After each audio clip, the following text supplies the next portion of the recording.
Hello चिकित्सक, welcome to चिकित्सक 7.0 batch in online. आज हम लोग पढ़ने वाले हैं रॉ मटेरियल फॉर फोटोसिंथेसिस। लगातार हमारा लेक्चर नंबर 1, 2, 3, 4 ये लेक्चर नंबर 5 है। ठीक है, जो भी हो लेक्चर नंबर, तो आज पढ़ेंगे हम लोग raw material for photosynthesis. Listen carefully, बातों को ध्यान से सुनेंगे, एवरीथिंग क्लियर कॉन्सेप्ट। देखिए, रॉ मटेरियल फॉर फोटोसिंथेसिस दो चीज होता है, एक होता है carbon dioxide and water. Carbon dioxide and water, carbon dioxide और वाटर आर रॉ मटेरियल। ठीक है, carbon dioxide and water are essential for किसके लिए? फॉर फोटोसिंथेसिस के लिए, फॉर फोटोसिंथेसिस के लिए। आपको रिएक्शन पता होगा ना, रिएक्शन ऑफ फोटोसिंथेसिस आपको याद होता है कि मैं बार बार रिएक्शन क्यों लिख रहा हूँ? मैं बार बार रिएक्शन इसलिए लिख पा रहा हूँ ताकि आपको रिएक्शन क्या हो जाए, याद हो जाए, है कि नहीं? तो रिएक्शन में देखिएगा, सबसे पहले क्या करते हैं, 6CO2 लेते हैं प्लस 12H2O, है ना, बेसिकली यहाँ 12H2O, और यहाँ पे क्या लेते हैं हम लोग, क्लोरोप्लास्ट लेते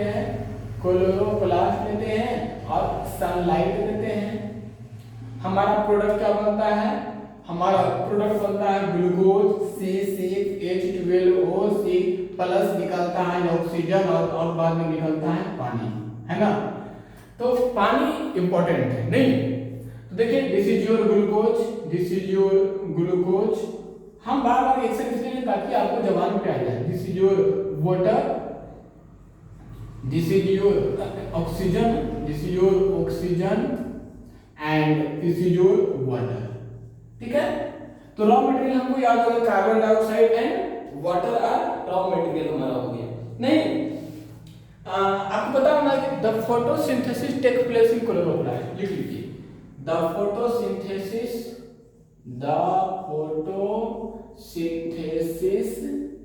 टेक्स प्लेस इन कहाँ? Takes place in chloroplast. बिल्कुल सही है, क्लोरोप्लास्ट में तो होता है ना। चलिए, अब रॉ मटेरियल में कार्बन डाइऑक्साइड और वाटर के बारे में पढ़ते हैं, फिर सनलाइट भी आएगा। सनलाइट तो इंपॉर्टेंट है कि नहीं? तो अब कार्बन डाइऑक्साइड वाटर लिखते हैं नंबर 1 में। कार्बन डाइऑक्साइड एंड वाटर क्यों इंपॉर्टेंट है? देखिए, इन एटमॉस्फेयर, ध्यान दीजिएगा, इन एटमॉस्फेयर हैव बीन 0.02 से लेकर 0.03% क्या? Carbon dioxide. ये देखते हैं ना हम लोग कि कार्बन डाइऑक्साइड हमारा एटमॉस्फेयर में कितना है, 0 से लेकर के 0.303 तक है ना। एक्वाटिक प्लांट्स, इसमें लिखिए aquatic plants dissolve oxygen. Aquatic plant जितना भी प्लांट के नीचे अंदर होता है, पानी के अंदर, है ना। एक्वाटिक प्लांट्स जितना भी है आपका, aquatic plants used of carbon dioxide.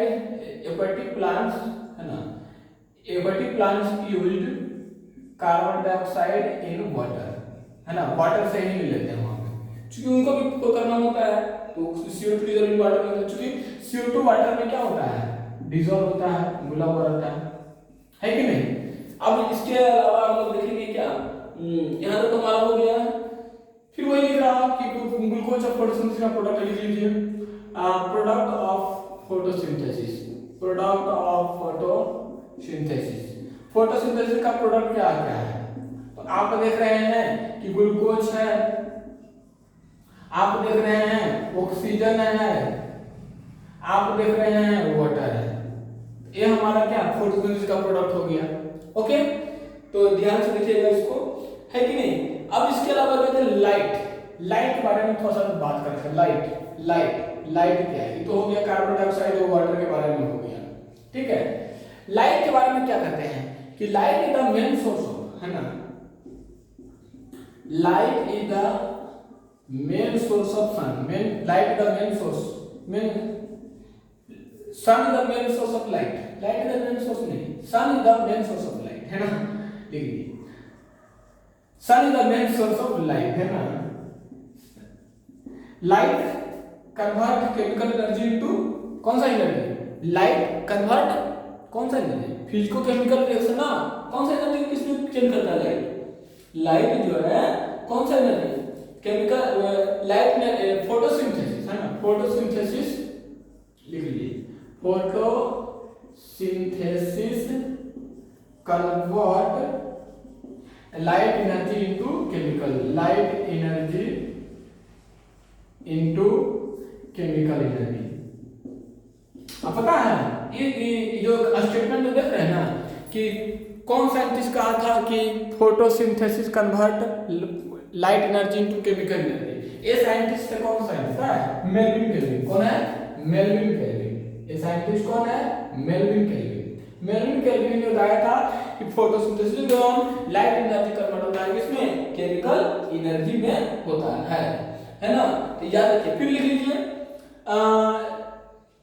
यहाँ से नोट कर लिए होंगे, तो हमें और लाइट के बारे में पढ़ना है। तो नंबर 1 में देख लिए होंगे कि रॉ मटेरियल में कार्बन से वाटर है, CO2 एंड H2 सेंसर पर फोटोसिंथेसिस के लिए रिएक्शन में फोटोसिंथेसिस याद हो गया, 6CO2 6H2O क्लोरोप्लास्ट लिया, ग्लूकोज लिया, ऑक्सीजन लिया, वाटर लिया। The photosynthesis take place chloroplast में होता है। कार्बन डाइऑक्साइड वाटर बताया कि एटमॉस्फेयर में इतना परसेंट होता है। एक्वेटिक प्लांट जो कार्बन डाइऑक्साइड ले लेता है पानी से, जो कि वाटर में क्या होता है, कार्बन डाइऑक्साइड डिसॉल्व होता है। नेक्स्ट है लाइट प्रोडक्ट ऑफ फोटोसिंथेसिस में बता देगा कि ग्लूकोज, ऑक्सीजन और वाटर रहेगा।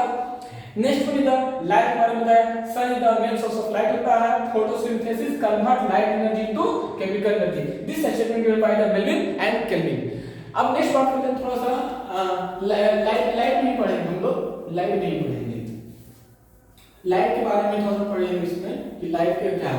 जैसे कि को पूछेगा आप बताइए कि किस तरह का कलर में फोटोसिंथेसिस ज्यादा होगा, बताइए किस तरह का कलर में फोटोसिंथेसिस, क्या फोटोसिंथेसिस क्या लाइट जो है फोटोसिंथेसिस रिएक्शन को ये करेगा, तो उसके बारे में देख लेंगे हम लोग, है ना, कि फोटोसिंथेसिस को अफेक्ट करता है या नहीं करता है। तो ध्यान से पढ़ेंगे, कुछ भी नहीं छूटेगा आपका, है ना। कंटेंट में नो कंप्रोमाइज, कंटेंट से कोई कंप्रोमाइज नहीं, है ना। तगड़ा कंटेंट आपको दिया जाएगा आपके लेवल का, लेकिन आपके लेवल का जो आपको एग्जाम में बोर्ड में करना है। देखिए लाइट जो है, light also effect photosynthesis, light also effect photosynthesis. Light जो है फोटोसिंथेसिस को क्या भी करता है, वो भी इफेक्ट करता है ना। लाइट आल्सो इफेक्ट फोटोसिंथेसिस, दोनों, चाहे क्वालिटी हो एंड क्वांटिटी हो। सर क्वालिटी और क्वांटिटी का मतलब क्या हो गया, देखिए क्वालिटी का मतलब क्या हुआ, जैसे कि सीधी सी बात है, आपने कभी देखा होगा कि जैसे कि ठंडी के दिन में, हाँ ठंडी के दिन में देखते हैं, विंटर के मौसम में देखते हैं कि सनलाइट का जो इंटेंसिटी होता है लेकिन लो होता है। तो क्या उसमें फोटोसिंथेसिस ज्यादा होगा कम होगा, ऑब्वियसली कम होगा। क्यों, क्योंकि लाइट उसमें पार्टिकल जो आ रहा है, जस्ट लाइक लाइट का पार्टिकल, न्यूटन ने कहा था, ठीक है। तो वहां पे इंटेंसिटी क्या है, लाइट का कम है, तो फोटोसिंथेसिस में कम होगा। चलिए अब आइए यहाँ समर में आ जाइए। विंटर में तो आपने देख लिया कि लाइट का इंटेंसिटी कम था तो फोटोसिंथेसिस कम हो रहा था। अब आइए समर में, तो समर में आपने क्या देखा, समर में आपने देखा कि सन की लाइट ज्यादा था, तो प्लांट का जो है ना फोटोसिंथेसिस रेट काफी ज्यादा हो गया, है ना। तो इंटेंसिटी, क्वालिटी एंड क्वांटिटी का मतलब आप एक फोटोसिंथेसिस दिए कुछ घंटे के लिए आपने सनलाइट दिया है, और एक फोटोसिंथेसिस कुछ और ज्यादा घंटों के लिए दिए हैं। तो क्वांटिटी और क्वालिटी दोनों इंपॉर्टेंट है किसके लिए, लाइट फोटोसिंथेसिस रिएक्शन के लिए। उसके अलावा आपको बता दूं मैं, रेड लाइट है ना, ग्रीन लाइट नहीं, रेड लाइट है, रेड लाइट क्या नहीं है, red light has been more photosynthesis, जबकि green light do not show on photosynthesis.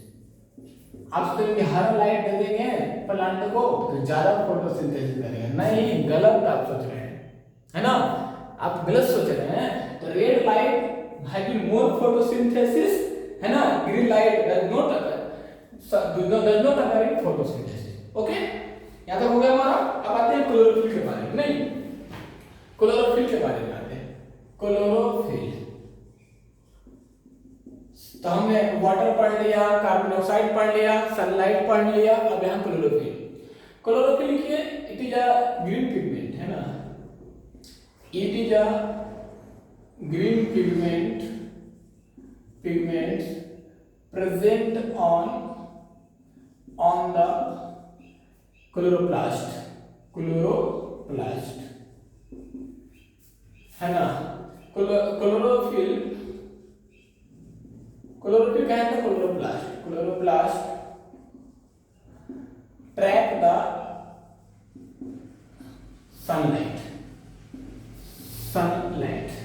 देखिए बेसिकली होता है क्लोरोप्लास्ट। देखिए समझिए, क्लोरोप्लास्ट हमारा क्या होता है? सिंगल या डबल मेम्ब्रेन, जल्दी बोलिए। क्लोरोप्लास्ट सिंगल मेम्ब्रेन होता है, डबल मेम्ब्रेन? तो क्लोरोप्लास्ट इज डबल मेम्ब्रेन होता है ना। तो आउटर मेम्ब्रेन, आई इनर मेम्ब्रेन हो गया, ऐसे गोला गोला गोला गोला है ना। तो ये आउटर मेम्ब्रेन, ये इनर मेम्ब्रेन, है ना। ये यहाँ पे देख रहे हैं, दिस इज द अस्टोमेटल लैमेला। ये आप देख रहे हैं, एक सिक्का देख रहे हैं, एक सिक्का जो देख रहे हैं थाइलाक्वाइड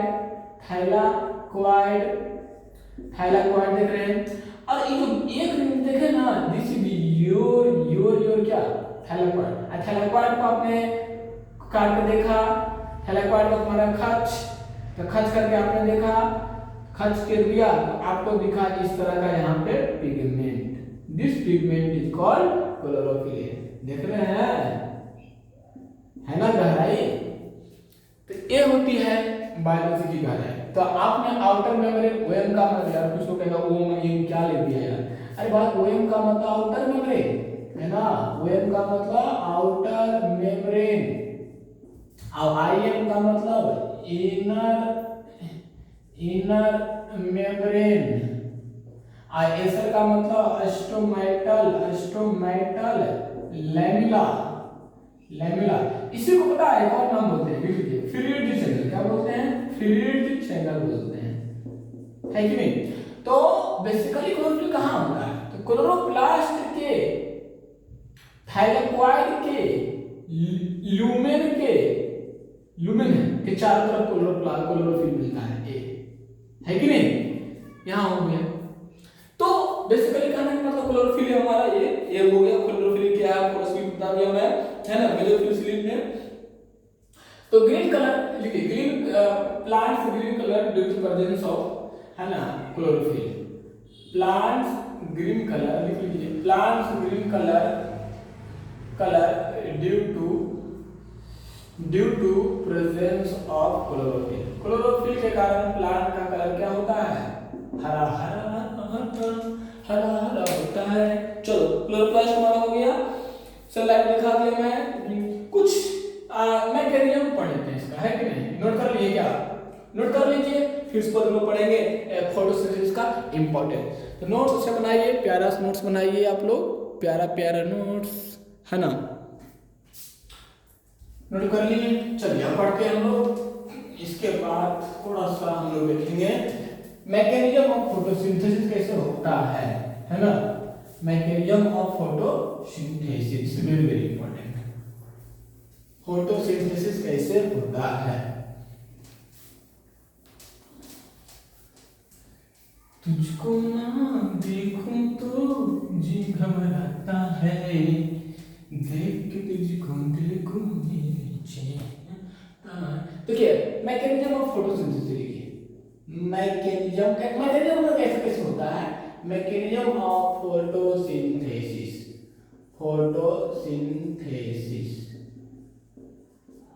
कैसे फोटोसिंथेसिस होता है कि नहीं। तो सबसे पहले याद रखिए कि पहले क्या होगा? Capturing the light energy. क्या करेगा? Capturing the light energy. कौन करेगा? कैप्चरिंग द क्या? Light energy from the sunlight. कहां से? From the sunlight through chlorophyll, through की बाय क्लोरोफिल या थ्रू क्लोरोफिल, मतलब तो ही होगा ना।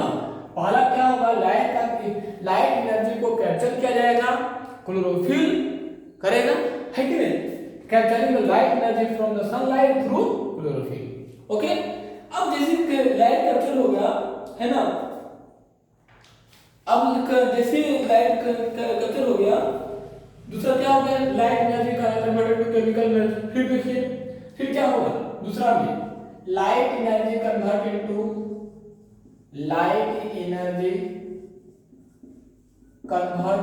किसमें, light energy convert into chemical energy, है कि नहीं, लाइट एनर्जी कन्वर्ट हो जाएगा केमिकल एनर्जी में। उसके अलावा देखेंगे वाटर का क्या होगा, रिडक्शन, है ना, this is very important, reduction of carbon dioxide is very important, very important, reduction of carbon dioxide, reduction of carbon dioxide. अरे भाई तभी तो आप देख रहे थे ना, क्या देख रहे थे आप, नहीं देख रहे थे यहाँ पे रिएक्शन में, क्या देख रहे थे, तभी तो देख रहे थे ना, 6 CO2 लिए थे और 12 H2O लिए थे और बना रहे थे CC12O6 + 6O2 + 6H2O। तो कह रहा है रिडक्शन ऑफ CO2, देखिएगा CO2 का रिडक्शन हुआ ना जी, रिमूवल ऑफ क्या, रिमूवल ऑफ ऑक्सीजन, मतलब यहाँ कार्बन डाइऑक्साइड किसमें मिलेगा, यहाँ जाएगा, हाइड्रोजन तो पानी था यहाँ गया, तो कार्बन डाइऑक्साइड कहाँ जाएगा, यहाँ पानी में जाएगा, तो यहाँ क्या हो रहा है, एडिशन ऑफ हाइड्रोजन, जबकि पानी क्या हो रहा था, पानी में यहाँ हाइड्रोजन निकल रहा था, removal of hydrogen,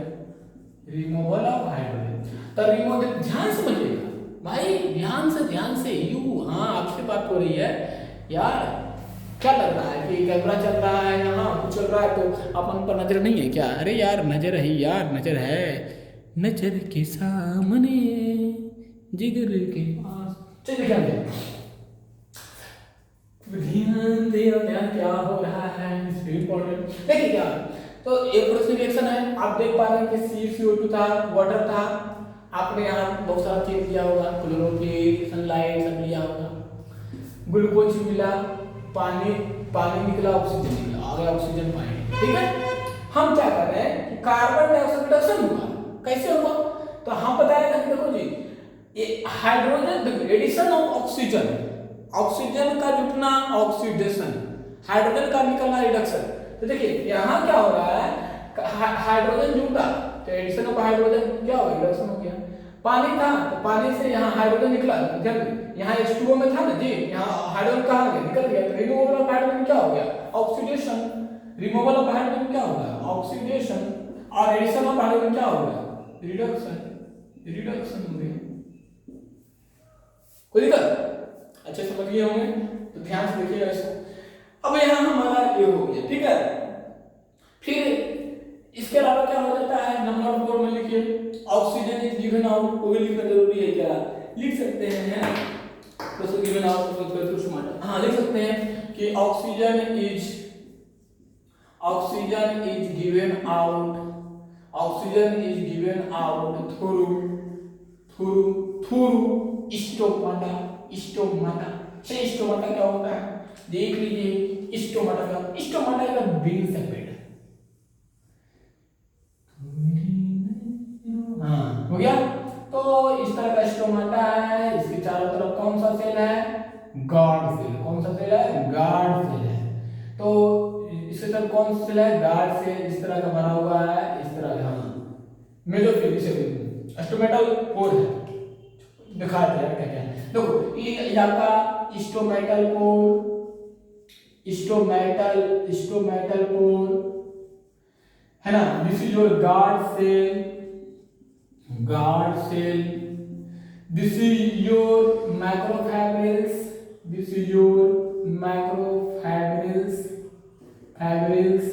this is your subsidiary, चारों तरफ है ना, चारों तरफ दिख रहे हैं, चारों तरफ दिख रहा है ना, ये सराउंडेड है गार्ड सेल के, this is your subsidiary cell, क्या है, सब्सिडियरी सेल्स। अब कुछ क्लोरोप्लास्ट ऐसे ऐसे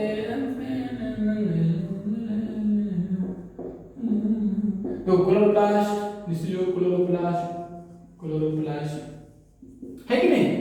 तो ये आपका मैकेनिज्म हुआ किसका, फोटोसिंथेसिस का, है कि नहीं। फोटोसिंथेसिस का मैकेनिज्म हमारा हुआ, हम आराम से पढ़ते हैं यार, कोई परेशानी नहीं। नंबर 1 पर देखिए, जब मैं एनसीईआरटी सीबीएसई पूछता है कि right the mechanism of photosynthesis, अब क्या करेंगे, सबसे पहले लिखेंगे capturing the light energy from the sunlight through chlorophyll, फिर लिखेंगे आप light energy convert into chemical energy velvet kelvin, फिर बोलेंगे रिडक्शन ऑफ CO2, फिर रिएक्शन लिख के दिखा देंगे, लास्ट में लिखेंगे oxygen is given out through stomata, कोई दिक्कत नहीं। चलिए आप लिखते हैं significance of photosynthesis, significance of photosynthesis, significance of photosynthesis.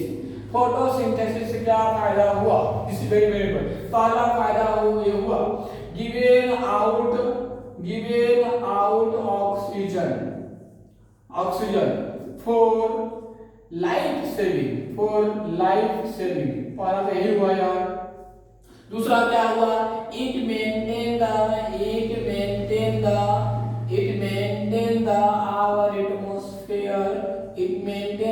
Atmosphere, किसका कार्बन डाइऑक्साइड एंड ऑक्सीजन, ठीक है यार, ये नहीं होगा जी।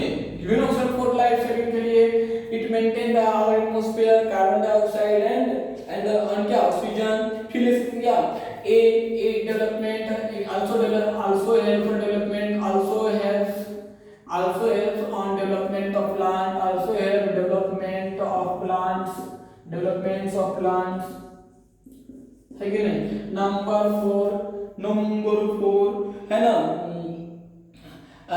Synthesis of organic compound from inorganic compound, है ना, synthesis of organic compound from inorganic organic compound कहां से निकल गया, ऑर्गेनिक कंपाउंड्स फ्रॉम कहां से, inorganic compound, synthesis organic compound from inorganic compound. नहीं दिख रही है क्या, मैं थोड़ा सा नीचे करता हूँ, नहीं दिख रहा यार, दिख रहा है भाई, कोई छेड़ नहीं करनी, है ना। तो ये फटाफट नोट कीजिए, है ना। Fixes atmospheric carbon dioxide last में लिख सकते हैं। Number 5 fixes of carbon dioxide. चलो 5 पॉइंट हो गए भाई। तो आज का लेक्चर हमारा थोड़ा सा लंबा हो गया, कोई बात नहीं है, लेकिन हमारा फोटोसिंथेसिस अच्छे से कंप्लीट हो जाता है यहाँ तक। चलिए सुनाते हैं थोड़ा सा, इसको एक्सप्लेन करते हैं थोड़ा सा, कोई बात नहीं, लंबा हुआ तो कोई बात नहीं यार। देखिए क्या करना है, मैकेनिज्म ऑफ फोटोसिंथेसिस। सबसे पहले क्या देखेंगे, capturing the light energy from sunlight through chlorophyll, light energy convert to chemical energy, reduction of CO2, reaction लिखा हमने किसका क्या हुआ, this that left right, reaction complete है, जवाब पे कर लो, ठीक है। Next oxygen is given out through stomata, ठीक है। चलिए फोटोसिंथेसिस का फायदा क्या है, देखिए फायदा क्या है, सारा पढ़ चुके हैं लोग। फोटोसिंथेसिस का क्या फायदा मिला, फायदा हुआ तो नहीं कर रहा यार, अगर फायदा नहीं हुआ तो किस क्यों करेगा फोटोसिंथेसिस। देखिए नंबर 1 करा क्या, given out oxygen for life saving, बिल्कुल सही, ऑक्सीजन मिल रहा है जो कि लाइफ के लिए बहुत इंपॉर्टेंट है। दूसरा करा it maintain the our atmosphere carbon dioxide oxygen, हमारा एटमॉस्फेयर में कार्बन डाइऑक्साइड और ऑक्सीजन की वैल्यू को मेंटेन करके रखे हुए, देख लो। Number 3 also help on development of plant को डेवलपमेंट होने के लिए बहुत जरूरी बा क्या, फोटोसिंथेसिस का होना, नहीं हो। Fourth number synthesis of organic compound from inorganic compound. आप देख लीजिए इनऑर्गेनिक कंपाउंड लिए हैं, लेकिन आपको मिल गया है क्या, ग्लूकोज वगैरह मिल गया है, ऑर्गेनिक कंपाउंड हो गया। फिक्सेस ऑफ कार्बन डाइऑक्साइड का फिक्सेशन हो रहा है, बुझाया कि नहीं, हाँ किया ना। तो लेक्चर समझ में आपको आ रहा होगा, है ना। तो देख रहे हैं कि हम कुछ भी नहीं छोड़ रहे यार, कुछ भी नहीं छोड़ रहे हैं, हमारा समय लग रहा है, लेक्चर नंबर 1 2 3 4 5 दिए जा रहे हैं, लेकिन हम आपका लिए कंटेंट से कोई प्रोवाइड नहीं कर रहे हैं। तो इस तरह की लेक्चर पाने के लिए लगातार बने रहें और थोड़ा सा कंटेंट को रिवाइज करें, नोट्स बनाएं, अच्छे से लिखें और आप देखेंगे कि एक दिन देखेंगे सारा न्यूट्रिशन आपके जुबान पे हो जाएगा। ठीक है, आज नेक्स्ट करते हैं, नेक्स्ट लेक्चर में मिलते हैं।